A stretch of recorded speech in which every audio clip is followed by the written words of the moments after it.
Hurricane Michael has wrecked the Florida panhandle after making landfall today. Coming up, we'll have the latest on the devastation caused by the storm and local reactions on the hurricane's impact. Good evening, and thank you for tuning in to NewsWatch Ole Miss. I'm Grace McClanahan. And I'm Madison Scarpino. Yesterday, Chancellor Vitter released a statement saying he has submitted the proposal to the IHL board to remove Ed Meek's name from the School of Journalism and New Media. NewsWatch reporter Annie Sharp is in the studio to give us an update on what the Chancellor said last night at the Faculty Senate meeting. Annie? In the meeting last night, Chancellor Vitter reaffirmed the email that was sent out to media earlier that day.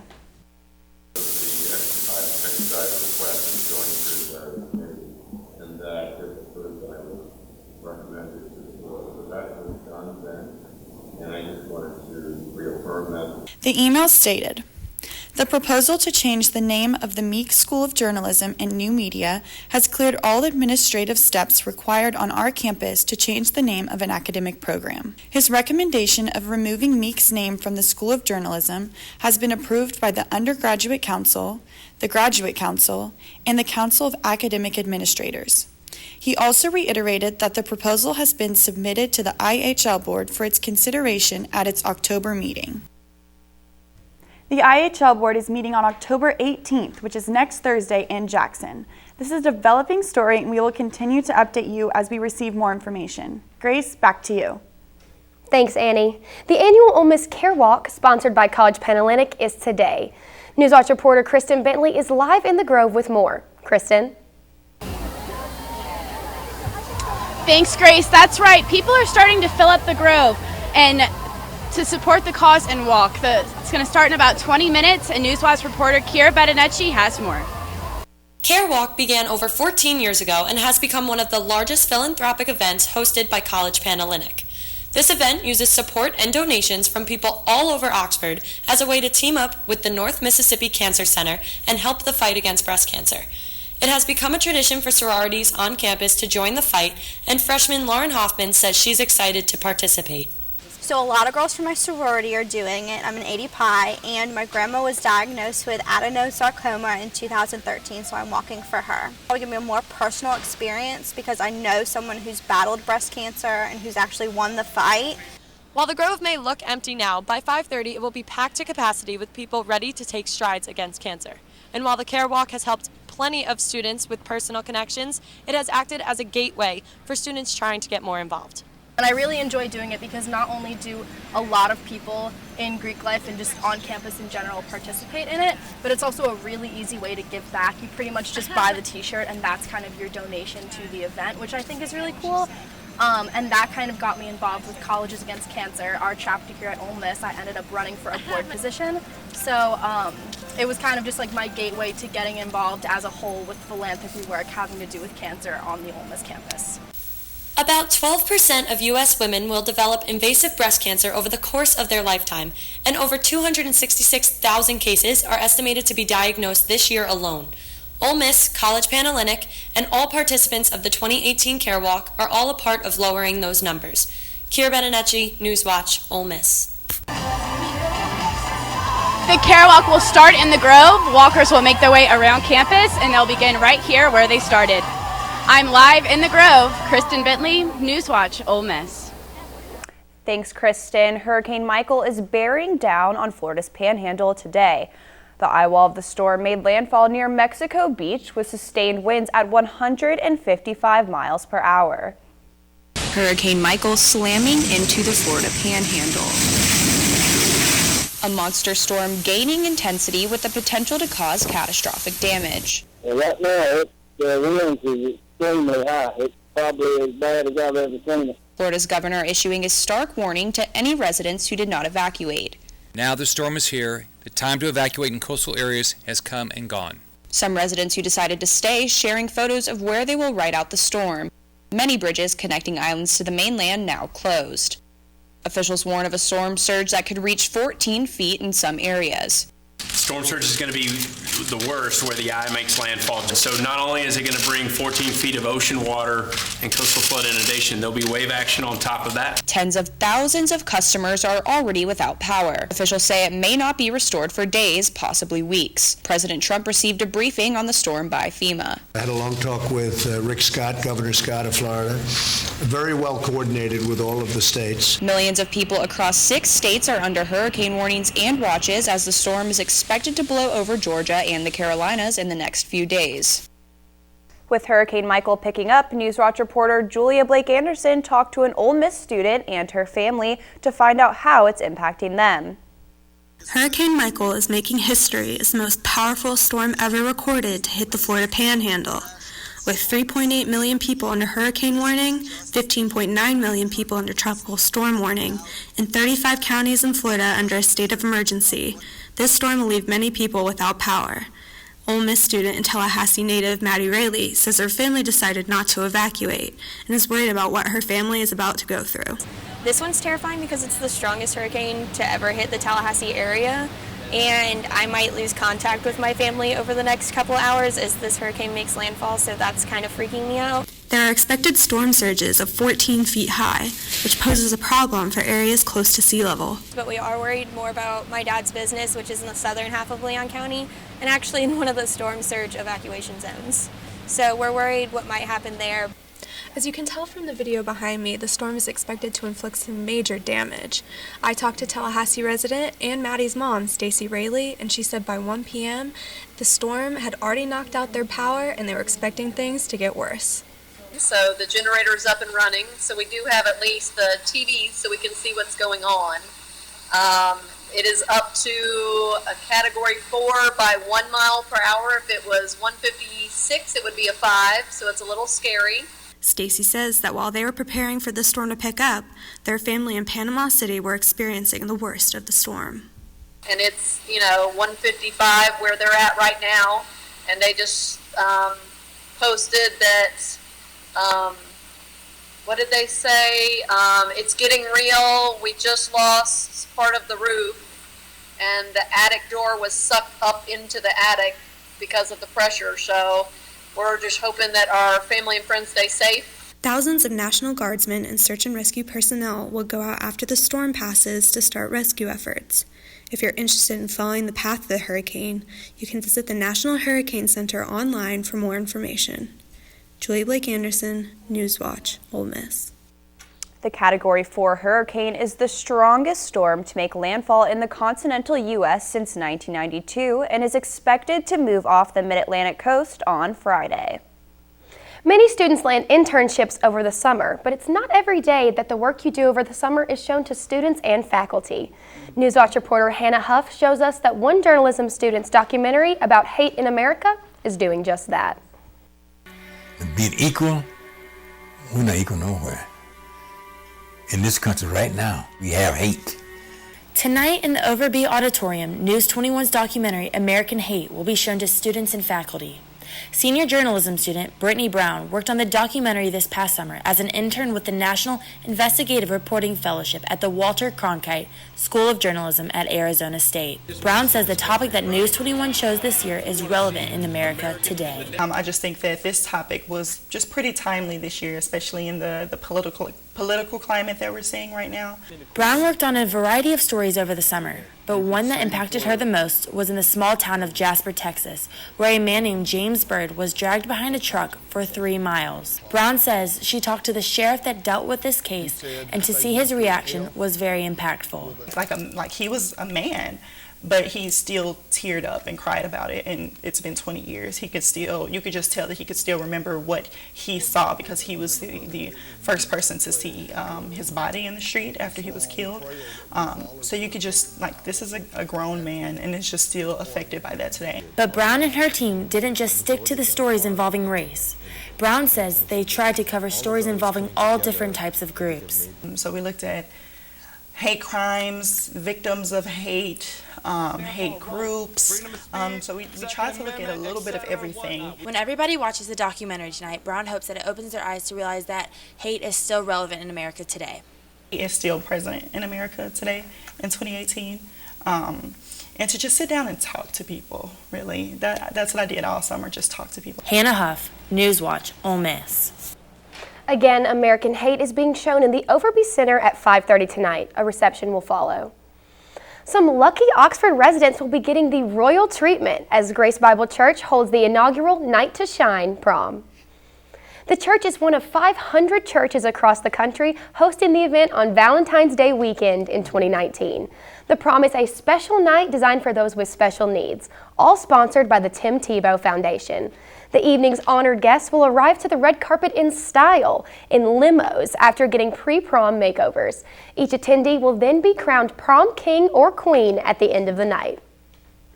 If you've been wondering about the exhibit that has been in Bryant Hall since Monday, NewsWatch reporter Brianna Bynum says there's a presentation tonight that'll help you understand it better. Earlier this week, members of the Ole Miss community talked to photographer John Noltner about the university they want to create. And tonight, Noltner will share what he learned from the interviews as a part of the Dialogues on Diversity series at Ole Miss. Student Kelsey Phipps spoke with Noltner and says she's glad she did. I wanted to participate because as I am an older student on this campus, I've been going to school here since '07. I've seen this campus change a lot. And I've only seen things get better.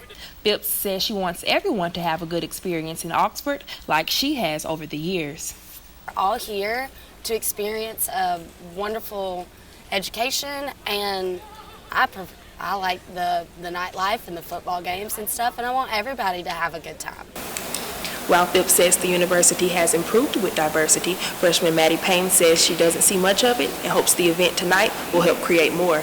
It's a lot of the same thoughts, like the same ideas about things, even like down to like how people dress. Payne says Dialogues on Diversity is important to the Ole Miss campus because it can address different views that can bring change. That's kind of how those things like start happening. Like if you see other people's opinions that maybe you didn't see before and then like agree with it or even disagree, like that's still okay. But I think like just hearing other people's opinions is important. John Noltner will present This Is UM based on the responses he got in the interviews, and the university plans to have more dialogues on diversity events. Brianna Bynum, NewsWatch Ole Miss. Noltner's This Is UM presentation will be the series keynote address and will be presented tonight at 6:30 in the Fulton Chapel. Coming up, see which new legislation President Trump has passed and how the two acts will affect the healthcare industry. And stay tuned to see which former U.S. congressmen may be released from prison early. But first, Camryn Sidley has your first look at the current conditions. Hey Rebels, happy Wednesday. As we take a look at our current weather headlines, you can see we're going to see some cooler temperatures finally tomorrow. We'll have mostly a sunny week, but we will see some rain this weekend. As we take a look at our radar image, as you can see, Hurricane Michael has made landfall, but over in Oxford, we won't see any rain until this weekend. Coming up on Storm Watch, I'll tell you everything else you need to know for this week. What do you think you're doing, Kevin? Was just gonna drive home. There are several warning signs present that you shouldn't be driving. Like hearing voices? Like your text-to-emoji ratio? Oh man, the selfies. Selfie, nailed it. We all have warning signs that let us know that we're probably not okay to drive. Mine is pretending to be your subconscious. Craig, come on man, let's split a ride home. So, I'm kinda new here, but I've noticed a trend. My human does this funny thing where she goes around and gets all my toys, and then she hides them in that basket by the door. It's like, hello? That's where you put it last time. You were the worst at hide and go seek. When I was in foster care, I never knew when I would have to move. So I always had my suitcase ready to go. Then one day I was adopted. My new parents opened their hearts and home to me. My parents cook my favorite breakfast for me every morning. My parents take me on trips I never thought I would go on. They gave me a home and an even better reason to use that suitcase. My parents aren't perfect, but they're perfect for me. I, Kristen, take you, Jamie, to be my wife. When we found out that we were pregnant, we were just elated. We were just sitting there waiting for the pediatrician. She said she won't be taking you in as a client.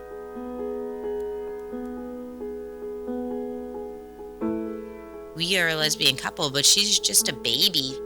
She's the one you're denying the service to.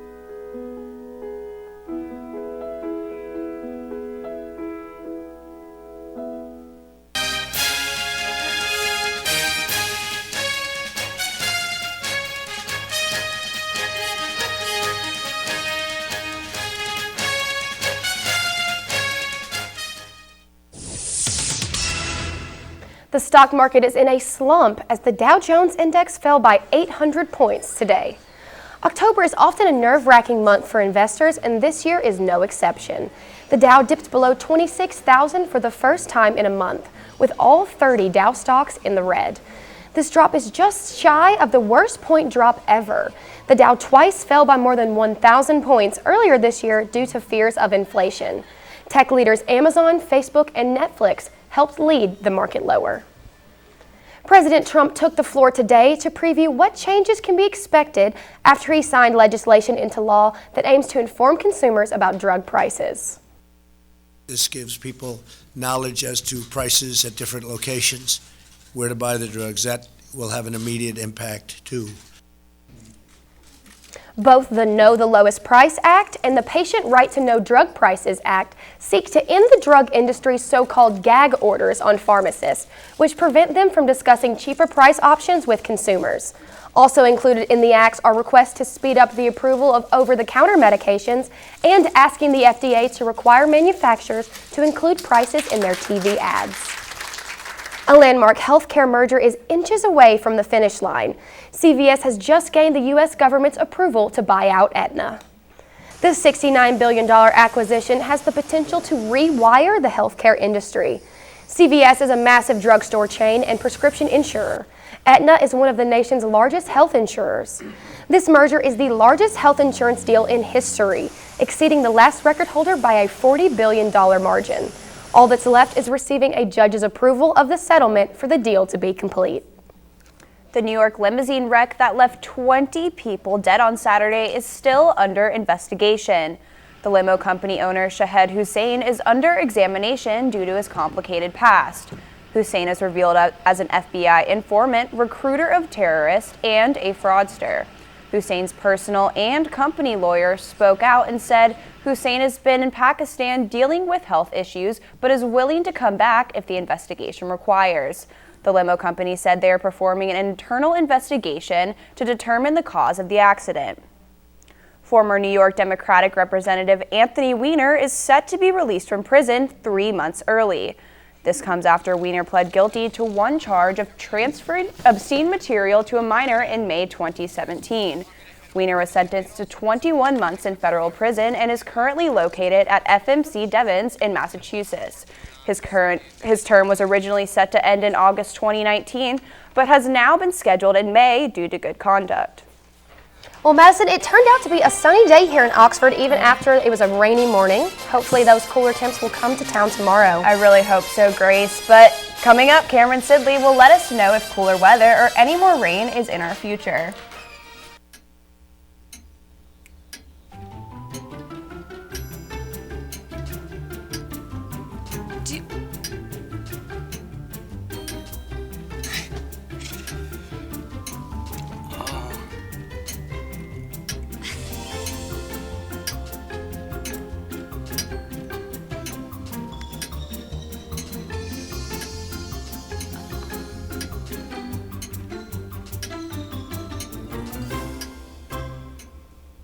Listen, you're my friend. I noticed you haven't really been yourself recently.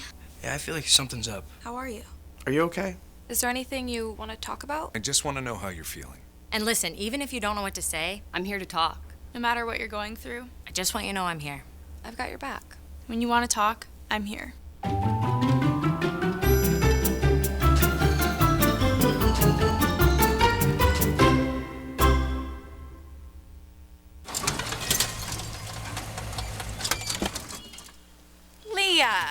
Did you put a new dent in that? This one? No. Were you texting and driving again? Yes. Hi, Leah. Hi, Dad. Sorry about your bumper.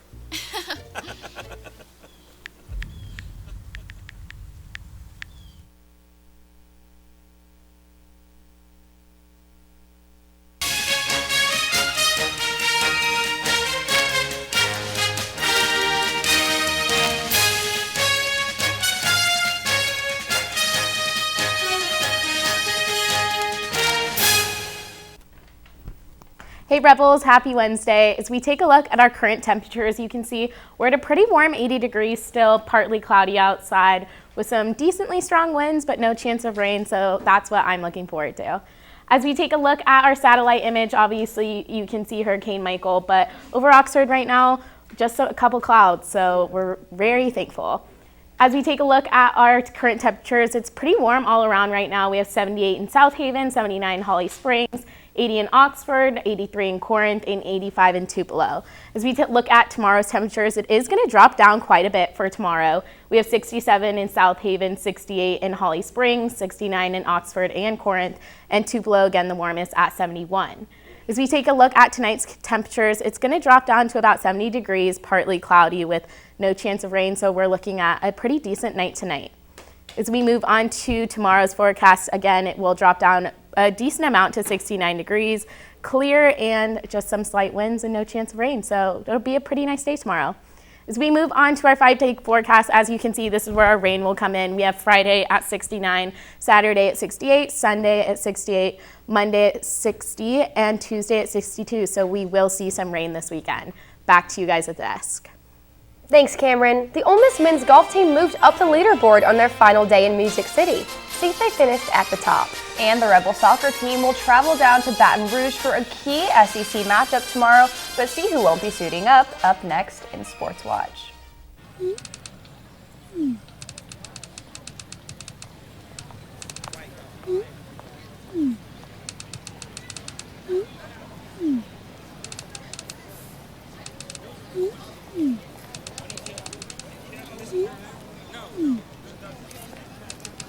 Don't ignore the subtext. It's on us to intervene in sexual assault. Because we can. Take the pledge at itsonus.org. There was an old woman who lived in a shoe. She had so many children, she didn't know what to do.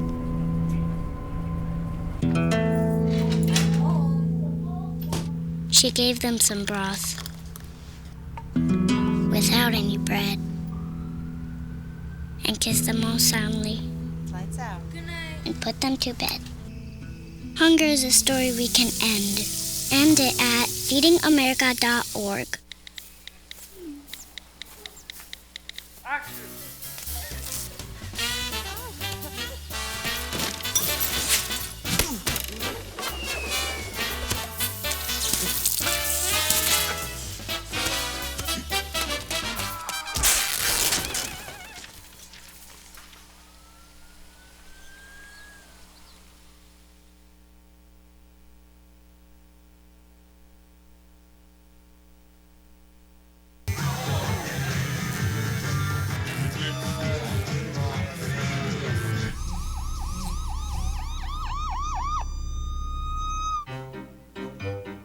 You think getting dumped by text is harsh? Try getting dumped by a tennis ball. My ex-owner drove me out to the woods, yelled fetch, and by the time I brought the ball back, he was gone. Yeah, I was pissed. But the folks at the shelter helped me let go of my anger. I learned coping skills, like taking it to the hole. Boom! Now I'm ready to fetch again. But how about I throw and you run and get it?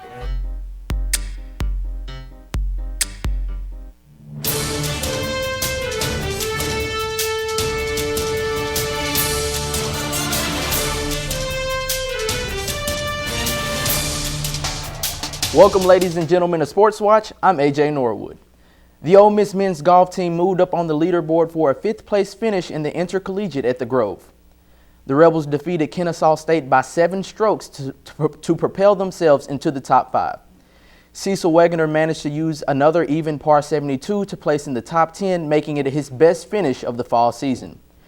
Redshirt freshman Charlie Miller posted a final round 73 to finish the tournament tied for 19th. Head coach Chris Malloy says he's glad the 3-week stretch is behind them. The team will travel to Hawaii on October 28th, where they will participate in the Princeville Warrior Invitational. Senior goalkeeper Marty Merritt's soccer career at Ole Miss has unfortunately come to an end due to a season-ending injury. Merritt went down in the first half of the game against the Razorbacks on Sunday with a knee injury. After the senior's MRI yesterday, it was confirmed that her season is indeed over. Merritt has played in every game this season and has recorded 49 saves while also being awarded Defensive Player of the Week last week. Freshman Morgan McCaslin stepped in for the injured Merritt and helped the team with the win. McClanahan will be the confirmed starter tomorrow night against LSU. Colin Kaepernick's company has filed for the trademark to a black and white image of his face and hair. The filing is said to use the intent of the image on everything from shampoo and hairspray to jewelry and lampshades. The filing also states that the image can be used in seminars in the field of self-empowerment and awareness to properly interact with law enforcement. Kaepernick hasn't played a single game in the NFL since the 2016 season, but he reemerged last month when Nike used him as a marketing icon in the company's Just Do It campaign. It was an absolute nail-biter last night for you Boston Red Sox fans. After surviving a near Grand Slam walk-off by Gary Sanchez, the Red Sox were able to keep their season hopes alive. Following Craig Kimbrell's pitch, the batter dribbled the ball down the third baseline as Eduardo Nunez charged in to make a lightning throw to first base to get the out. The play was so close that it had to be reviewed, but after the review, it was nothing but smiles for the people of Boston. The series win sets up a huge showdown in the ALCS between the Red Sox and the Houston Astros. That's all I have for you guys today in sports. Be sure to follow us at NewsWatch_UM to keep up with all things sports. Grace, Madison, back to you guys at the desk. Thanks, AJ. Up next, find out why the dog days are now over for one little pup after a frightening incident on a Phoenix freeway. And stay tuned to see how one driver helped the dog get out of a rough situation.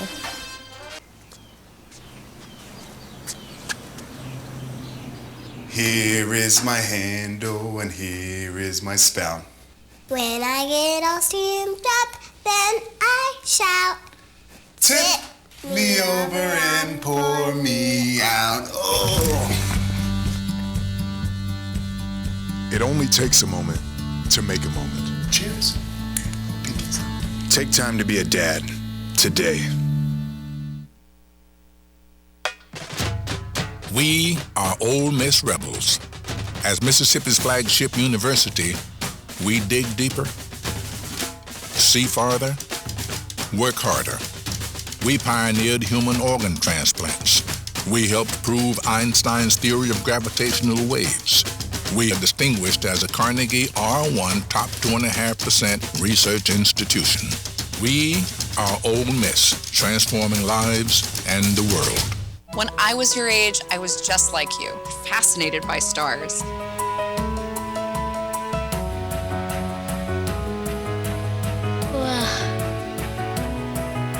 But now I get to search for life in the universe. And who knows, maybe life is looking for us too. So we're like aliens to them? Yeah. Does anyone want to be a scientist now? I do. Awesome. We need more girls in STEM. Maybe we can find aliens. This year, patriotism shouldn't just be about pride of country. It should be about love. Remember that to love America is to love all Americans, because love has no labels.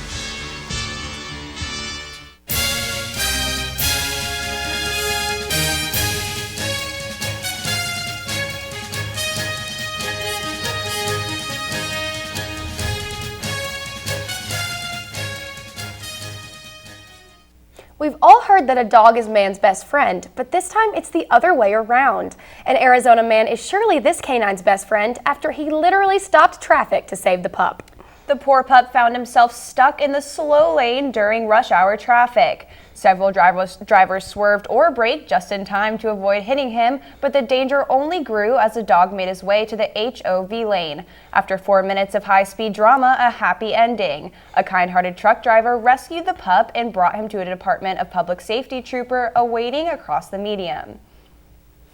Well, guys, I am so glad that that story had a happy ending. I know, so nice. It just makes me want to take my dog out for a walk, maybe go to the dog park. Will the weather allow that, Camryn? Definitely. We'll see some clouds this weekend, but it looks like we'll stay away from rain at least until the weekend, so that'll be nice. Perfect. Thank you, Camryn. That is all we have for tonight. Thank you for tuning in to NewsWatch Ole Miss. I'm Grace McClanahan. Be sure to join us here again tomorrow night at 5 and on NewsWatchOleMiss.com. I'm Madison Scarpino. Thank you and good night.